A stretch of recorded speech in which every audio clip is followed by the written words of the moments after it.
And it's just like the New Testament, it says you must become as a little child to receive the Lord. And he would go in this collective vision to each one and ask what their needs were. And one would say, well, I've got a sick brother or sister, or another would say, I need to do well on my exams, pray for me. He laid hands on each one of these Muslim boys, and they testified, as documented in the book. They felt like cold water going through their spirits in a very dry, dusty, hot land. They collectively smelled something like roses. And the Bible, one of the names for Jesus is the Rose of Sharon. And they had many collective, sometimes he appeared as one person standing before the schoolboys. And then some testified, then he appeared to be three. And then he was one, then he was three. And through that he taught the Trinity. Well, this was an extraordinary shaking of not just those schoolboys, but the entire school was talking about it. It became a very famous story, one that you have collected in this book, The Jesus Visions. There was a genuine revival going on. And absolutely. There's revival going on in this land. You know that we've got revival going on in the Galilee. Even as we speak, it's happening. And it's happening also through the divine agencies of dreams and visions.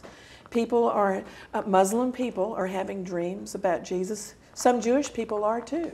And it's all documented in this book. Is this experience just limited to Muslims and Jews? Can others have these dreams and visions? No, people are having dreams and visions. Hindus are. This is an end-time phenomenon, but especially it is happening amongst the Muslim people at this time in fulfillment, I believe, of Abraham's prayer that Ishmael would be blessed. It has been documented, and I have statistics in the book, that of the number of Muslim people who've come to a living faith in Jesus, how many of them, and it's an extraordinary number, have come through the divine agencies of dreams and visions. This must be something of a crisis for a person who has followed a religious belief through their life, and they're living in a society that is resisting any other faith coming into them, and suddenly the reality, the truth of Jesus, who he is, that he died on the cross for their sins, that he rose again from the dead, this is a tumultuous discovery for an individual to make. How do these people react to this? Well, a lot of them hide the fact that they're having these dreams for years, and they're afraid to share. And then others gradually will come out, depending on whether or not how recurring the dreams are, and they'll find a believer and share. But I have a whole chapter in the book, for example, on Egypt.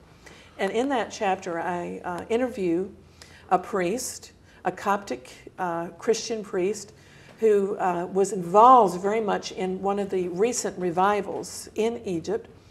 And he gave the quote that he believes all of Egypt will soon wake up and believe in Jesus, because there are so many of them are having dreams and visions. And one day soon they'll just wake up and say, did you dream about him? Did you have a visitation from him? And he said all of Egypt would believe in Jesus if they had the freedom to do so. And in the book is documented a recent story about the children who were buried alive in Egypt, and who were rescued by the Lord coming to them night after night and giving dates to the child in the tomb until they were rescued.